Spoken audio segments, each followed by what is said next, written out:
How to unlike all posts on Instagram. To get started, first of all, open up the Instagram application on your phone. You will then be taken to the Instagram homepage. On this page, go to the bottom right corner and tap on your profile. Here, you can edit and view your profile. Now go to the top right corner and tap on the menu. This is the settings and activity page.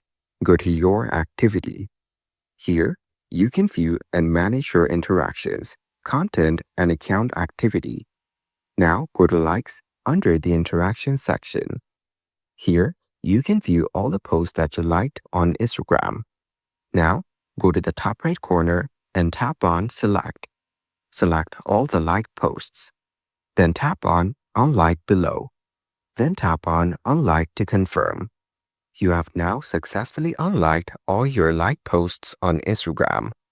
Following these steps, you can easily unlike all posts on Instagram.